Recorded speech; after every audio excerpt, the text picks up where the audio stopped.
¿qué tal? ¿Cómo les va? Bueno, hoy vamos a tener una nota tan agradable como son todas con el señor Alejandro Padilla. Vamos a ver la metodología, vamos a ver la estrategia, vamos a saber más del equilibrio con el tema del talento juvenil, de aquellos chicos que quieren, pero todavía necesitan la ayuda de los profesores.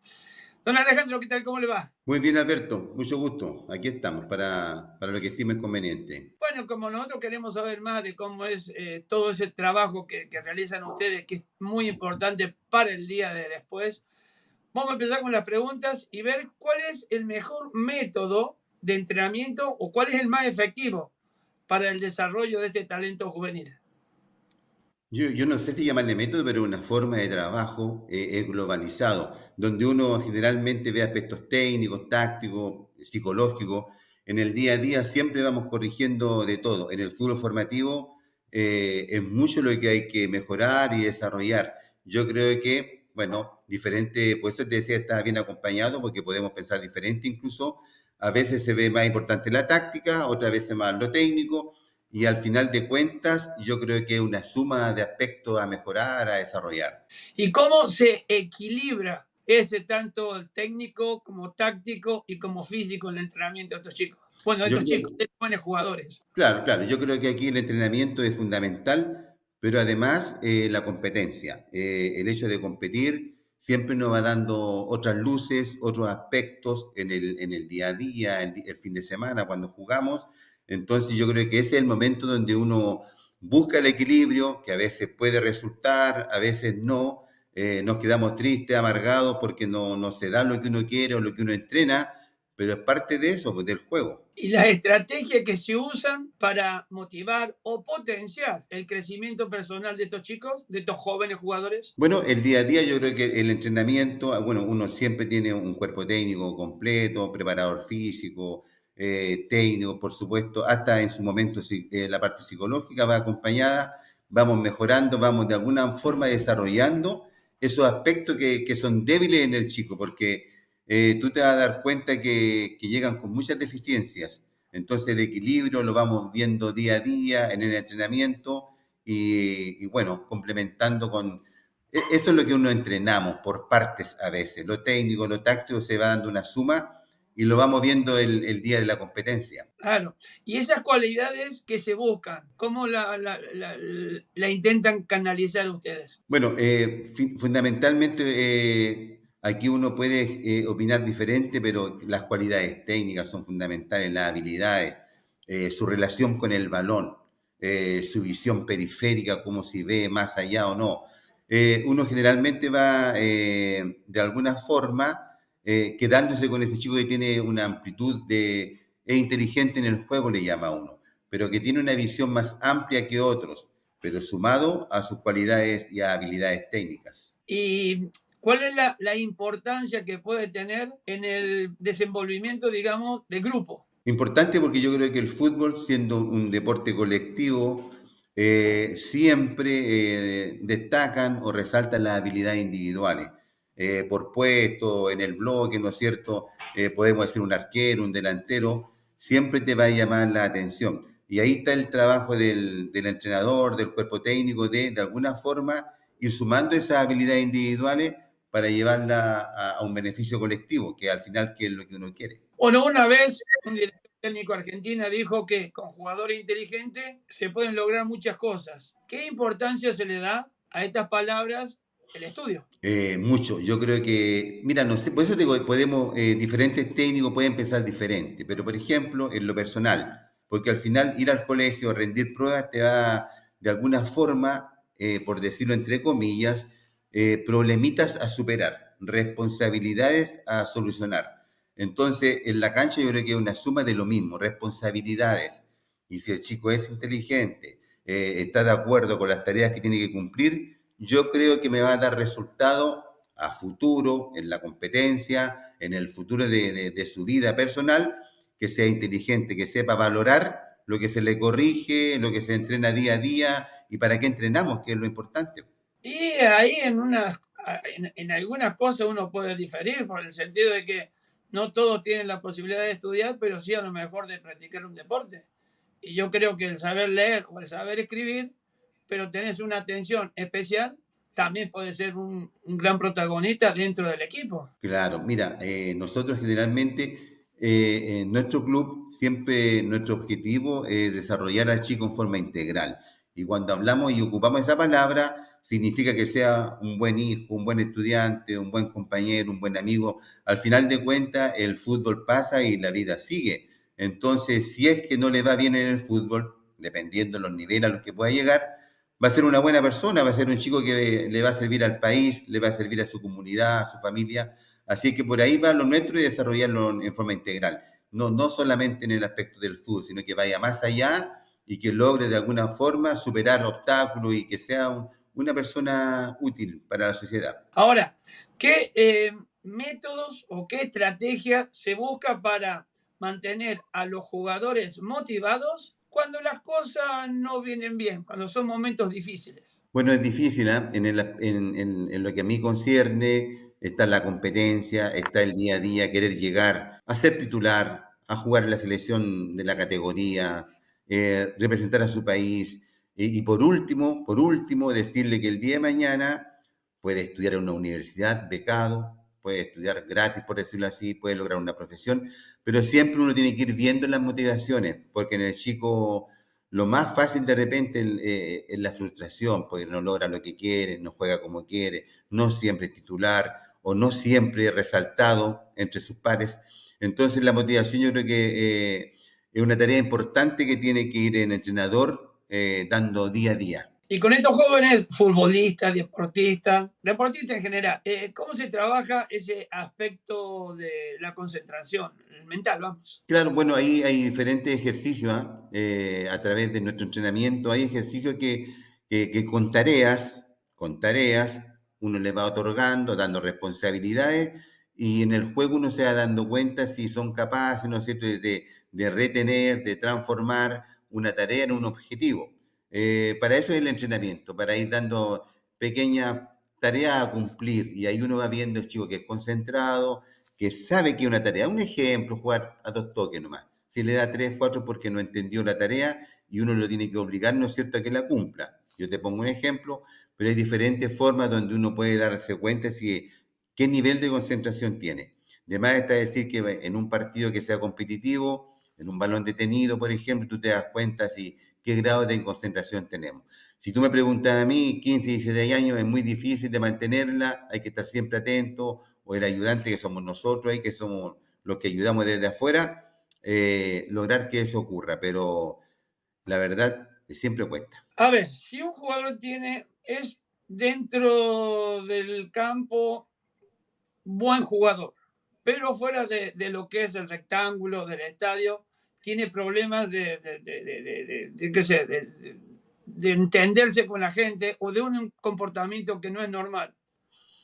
¿Puede afectar en lo que respecta a la cancha? Yo creo que sí, porque yo creo que el chico tiene que ser siempre igual, afuera o adentro del rectángulo, como dices tú, y ahí todos podemos ayudar y colaborar. Generalmente, en lo personal, cuando me entero que tienen problemas fuera, en este caso en el colegio, por ejemplo, uno le va de alguna forma poniendo tareas. Hace algo fácil, si no tiene un buen comportamiento en el colegio, es difícil que acá pueda jugar. Es difícil que pueda estar en el 11 titular, es difícil que pueda permanecer con nosotros, porque es importante, si es lo que hablamos recién, un desarrollo integral dice eso, fuera del colegio, en el estadio, en su familia, en su casa. Entonces, en este caso, el profesor tiene el mando. En el fútbol formativo, eso es lo bueno que tenemos los profesores, que tenemos ese hándicap que tal vez en otros lados no se tiene. Que el chico quiere estar acá, así es que tiene que cumplir algunas tareas y algunas condiciones, como por ejemplo, tener un buen comportamiento fuera del estadio en este caso. Ustedes tienen muy buena visión de trabajo, de todo lo que conlleva a un chico joven que es un muy buen jugador. ¿Cómo hace para manejar ese talento? Para que no, digamos, se crea superior a sus compañeritos. Bueno, es difícil, pero hay que ser sincero, porque talento siempre uno va viendo, encuentra buenos jugadores que resaltan más que sus compañeros, incluso son soberbios, inclusive algunos. Bueno, ahí el técnico tiene que ir controlando de alguna forma y viendo formas, ¿cierto? de que él lo vaya encauzando de buena manera. Siempre nos vamos a encontrar con ese tipo de jugador. Y bueno, el técnico y el cuerpo técnico, los ayudantes, como te digo, hasta psicólogos hemos tenido a veces, asistente social, podemos colaborar para que el chico vaya de alguna forma solucionando inconvenientes que le afecten a su desarrollo. Y lo otro que también puede ser muy importante, ¿cómo hacen ustedes para manejar a los papás? Que es muy, muy difícil. Claro, bueno, hemos pasado por diferentes etapas, cuando el papá ha estado cerca, inclusive en el estadio, viendo los entrenamientos. Después pasamos a otra etapa donde ya hay independencia. Entonces se les va enseñando a los chicos primero, que enseñen a sus padres. Desgraciadamente es como al revés, en vez de los padres enseñan a los chicos enseñan a los padres que lo dejen ser, que acá en el estadio ellos están bajo nuestra tutela, bajo nuestro mando, que acá mandamos nosotros, que el técnico es el que está a cargo, que el papá solamente sea un apoyador. Y siempre he pensado lo mismo de que él tiene que apoyar, nada más, dar las facilidades de entrenar, de alimentarse bien, de descansar bien, pero que en nuestro estadio mandamos nosotros y que lo dejen ser realmente que el apoyo sea afuera, no tan al ladito de la cancha. Ustedes yo creo que se darán cuenta en el día a día de la presión que pueden sentir los jugadores, tanto de los padres como de los entrenadores. Ustedes me imagino que se dan cuenta enseguida, ¿no? Es que sí, nosotros a veces hasta pide disculpas a uno, porque presionamos bastante, pero también es cierto que para eso lo preparamos, para que el día de mañana tenga presión, ya sea porque se va a ganar un dinero, un sueldo jugando al fútbol, se va a dedicar a esto, va a tener una presión mayor. Entonces, como esto es fútbol formativo, de alguna forma presionamos también. Y lo de los padres, bueno, eso es la parte que tratamos también con reuniones, con el grupo de padres, de ir ayudando en eso para que ellos de alguna forma entiendan, porque esto es cultural. En cualquier parte del mundo el papá a veces se equivoca y hace que el niño se equivoque más todavía y lo lleva a fallar en su carrera de ser futbolista. ¿Y ustedes cómo creen que los padres deberían manejar esas situaciones cuando hay derrota, cuando se pierde un partido o varios partidos, o que el niño a lo mejor no es apto para jugar al fútbol? Pero yo creo que en ese aspecto la carrera es larga, como para darse cuenta que no es apto, yo creo que hay que darle su tiempo. Esto es largo. Le puede ir mal en un partido, una temporada, dos temporadas, pero si él quiere esto, va a tener la paciencia y las ganas de seguir tratando de lograrlo. Y los padres, como te decía recién, apoyarlo hasta el tiempo que sea necesario. Mira, siempre antes se hablaba de que si ya no jugaba a los 17, 18, ya no, a estudiar.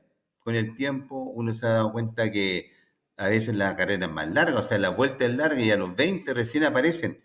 Entonces yo creo que todo va en una comunidad, en ponerse de acuerdo, familia, jugador, hasta cuándo tenemos plazo, hasta cuándo podemos. Y el técnico, por supuesto, que siempre puede ser una opinión importante en la comunicación con los padres, si se da, o con el chico directo, decir, sigue, insiste, o a lo mejor prueba otra cosa, a estudiar, porque el tiempo ya nos llegó, donde uno ya no puede aspirar a más, no le resultó, porque eso pasa, no, las condiciones no siempre se dan. A veces el chico quiere, pero no tiene las condiciones necesarias. Y hay que ser sincero y ayudarlo a que busque el camino del estudio u otra cosa. Claro, por eso decía yo, en el sentido de que si a lo mejor el deportista, dejemos como deportista, no tiene aptitudes para jugar al fútbol, a lo mejor puede practicar otro deporte, tenis, yo qué sé, hay básquet, hay miles de deportes que a lo mejor el chico por temor a que el padre se enoje o que está siguiendo los consejos del papá, diga, bueno, voy a seguir hasta, bueno, que tenga la capacidad de decir, hasta acá llegué, papá, quiero ser, yo que sé, basquetbolista, por ejemplo. Claro, yo te escuchaba atentamente y estaba pensando, claro, eso se da en edad más temprana. Con nosotros ya lo tenemos a los 14, 15, ya eligió el fútbol ya lo nuestro ya vamos encausados a eso, pero como bien decías tú, claro, a los 7, 8 años él puede elegir otro deporte y empezar a entrenar otro deporte y ahí es fundamental, yo creo, la tarea de los profes de educación física, por ejemplo, en el liceo, en el colegio, la orientación, verle para qué tiene cualidades, a lo mejor como dices tú, tiene más cualidades para el básquetbol que para el fútbol, una buena orientación, pero en nuestro caso ya llegan, ya eligieron el fútbol, ya nosotros trabajamos con, yo por lo menos, con la serie de sub 15, sub 16, ellos ya eligieron esto. Entonces ya va a ser el fútbol, bien, mal, más o menos, pero ya eligieron el fútbol. ¿Y cuáles son esos mayores desafíos que ustedes enfrentan para el fútbol juvenil de hoy en día? Porque hay desafíos que son bastante complicados, ¿no? Claro, yo creo que los desafíos más grandes es que los chicos cambiaron. No son los mismos de antes, tienen otra, otros gustos, otras inclinaciones, otras cosas que le perturban su desarrollo. Yo creo que ahí está nuestra gran traba de que cuando encontramos un chico que está dedicado al fútbol, que le encanta, que entrena, que viene todos los días con mucha pasión, con mucho amor a entrenar, a ese tenemos que aprovecharlo. Porque hay otros que vienen a pasar el rato, a distraerse, a buscar justamente pasar penas de la casa, a lo mejor, situaciones laborales de su familia, y viene a distraerse, la verdad. No es que quiera ser futbolista profesional. Y ahí nuestra tarea es detectar eso, para dónde apuntamos, dónde sembramos mejor, dónde vamos a cosechar algún día, porque nosotros tenemos esa capacidad de detectarlo antes. Yo creo que ahí está nuestro gran trabajo de apuntar hacia los que sí pueden lograrlo y a los otros orientarlo y que puedan estudiar o hacer otra actividad. Es muy difícil manejar, digamos, la diversidad de nivel entre los equipos juveniles o entre los chicos juveniles, porque hay algunos que tienen una creatividad innata, hay otros que a lo mejor lo están creando, y hay otros que a lo mejor no lo van a conseguir nunca, pero te sirven para el equipo. Correcto. Yo aquí también, mira, es una frase que ocupamos siempre, el que apoya, el que ayuda al desarrollo. No siempre tú debes tener crack en el equipo, puede ser uno, o a veces ninguno, pero ese que tiene menos talento, a veces con su esfuerzo, su dedicación, sus ganas, su solidaridad con los compañeros, es importante también. Pues así es que siempre un cúmulo de cosas te ayuda al desarrollo. En este caso es así, un jugador ayuda al desarrollo de otro. De repente hablamos de ejemplos muy específicos como centrales, por ejemplo, uno tiene un biotipo perfecto, el otro no, pero el otro que no ayuda a que el grande se desarrolle más, que mejore sus falencias. Así que al final hacemos equipo, pero claro, se van desarrollando algunos más que otros. ¿Y ustedes cómo hacen como para que el ambiente dentro de ese equipo juvenil sea lo más respetado de todos? O lo más respetable si puede llegar el caso. Yo creo que aquí uno va eligiendo también por conducta, por desarrollo, va eligiendo el plantel. En lo personal, siempre opto por lo valórico. Si un chico muy bueno, pero valóricamente no me gusta, yo creo que lo voy a dejar ir. Porque es fundamental tener buenas personas, buenos compañeros y a ese que tiene falencias o las corregimos o se tiene que buscar otro lado porque aquí es fundamental para el desarrollo que haya lo que decías tú recién, espíritu de equipo, que seamos un grupo homogéneo, que todos tengamos objetivos similares. Entonces yo creo que ahí es importante la elección. Y en esa elección es donde tenemos que, de alguna forma, elegir al que tiene buenas intenciones y tiene buenos sentimientos. Al final, si es futbolista, tiene que ser buena persona siempre. Claro, lo que pasa es que hay algunos, y estamos hablando entre 14 15 años, están los que son, que pintan como figura, y están los otros que todavía no saben en qué plan están dentro de ese equipo. Por eso yo te digo la diversidad que puede haber entre el posible fenómeno al otro que tiene que hacer más esfuerzo para tener equipo. ¿No hay problema en ese sentido para ustedes? Bueno, No, con la... no porque nos vamos afiatando, sino, como decías tú recién y lo dijiste muy bien, uno ayuda al desarrollo de otro. Entonces, ese que tiene talento, el chico que es esforzado, sabe que tal o cual tiene talento y que es bueno y que es importante, pero nosotros hacemos ver también a ese talento que necesita de los otros, que es un juego colectivo, se necesita del esfuerzo y hay algunos que tienen más esfuerzo que talento y nos vamos de alguna manera afiatando y en el día a día nosotros lo hacemos notar. Y los chicos tenemos buenos chicos en realidad. ¿Eh? Yo creo Ajá. que ¿cómo te dijeron? Lo que nos resalta a nosotros como club es que es la elección. Tenemos jugadores que lo hemos sabido de alguna forma elegir, hay buen comportamiento, en el colegio vamos tratando de que siempre cumplan bien y en nuestro grupo que no haya falta de respeto por ningún motivo, que haya respeto al compañero, a todo el mundo, así es que en ese aspecto vamos nivelando eso. ¿Ustedes cómo hacen para evaluar el progreso de estos chicos, de estos jugadores? Es decir, ¿lo hacen a final de temporada o viendo cómo va la situación, cara a cara se lo va diciendo a cada uno? Bueno, de partida como esto es un cuerpo técnico, hacemos evaluación al inicio, a intermedio y al final, ya sea el aspecto físico y técnico, porque acá también evalúan los profesionales la parte física, el cuerpo técnico evalúa la parte, cómo anduvimos, lo colectivo, y lo hacemos al final de año como para ver la evaluación final, quién sigue, quién no sigue, a quién cambiamos, a quién no, lo hacemos al final. Pero esto es como se va trazando en el tiempo, ya va dando pauta, ¿no es cierto? Quién va a seguir con nosotros y quién no, por lo que hemos desarrollado, por lo que hemos hecho. Bueno, un entrenador siempre tiene que estar al orden del día, como se dice, con los últimos cosas. ¿Qué importancia le dan ustedes a esa formación de los entrenadores para formar a los chicos? Importante, fundamental. En lo nuestro, acá, bueno, la mayoría son profesores de educación física, ¿cierto? Titulados en la universidad, donde tenemos aspectos a desarrollar como lo psicológico, lo social. Le damos mucha importancia a eso. Entonces, los profesores nuestros no solamente son entrenadores de fútbol, sino que además de la parte valórica, en lo humano, somos hacemos mucha presión sobre eso, o sea, vamos recalcando mucho de que tengamos esa capacidad de, mira, ayudar al niño constantemente, a que sea un buen profesional en este aspecto, o sea, que logremos un desarrollo ideal para lo que él quiere. ¿Ustedes, por ejemplo, cuentan con alguna ayuda psicológica o tienen un psicólogo ahí para los chicos por las dudas?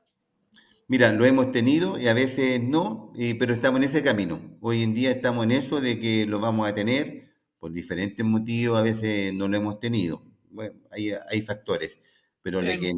lo necesitamos, sí, que es esencial también. Estamos conscientes que es necesario y contamos con eso. A los jóvenes entrenadores que se van a dedicar al manejo de los chicos, de los juveniles, ¿qué consejo le darías? De entradita nomás, a los Lo, novatos. prim- lo primero, la vocación. Aquí cerquita mío, tengo colegas jóvenes, la vocación.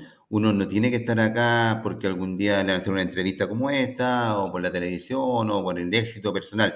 Yo creo que la vocación es formar, ayudar al desarrollo de los jóvenes, porque trabajamos con jóvenes. De aquí hemos estado por mucho tiempo en el trabajo con los jóvenes, nos encanta esto y es nuestra vocación.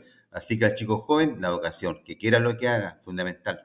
Y, por ejemplo, esos conflictos que se pueden armar dentro del equipo, ¿cómo hacen ustedes para solucionarlo? Claro, es decir, entre los mismos jugadores. Mira, es escaso, ¿ah? Por eso te decía que los chicos han cambiado. Antes eran más agresivos, hoy en día se tratan bien, se quieren mucho, no sé, a veces hasta echo de menos un poco el roce. Mira lo que te digo, lo echo de menos porque antes eran más así, luchaban más por un balón, se peleaban. Ahora como que son más respetuosos y le falta la otra parte, pues le falta la parte de agresividad, de querer ganar con todo. Esa parte yo creo que tenemos que ir desarrollándola día a día, conversándola, dando ejemplos. Generalmente el fútbol de grandes nos sirve de espejo a nosotros para ir buscando los defectos, los errores a solucionar.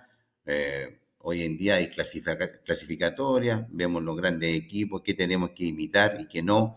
Así que vamos siempre conversándolo y en el día a día, tratando de apoyar y de superar alguna deficiencia que tenemos.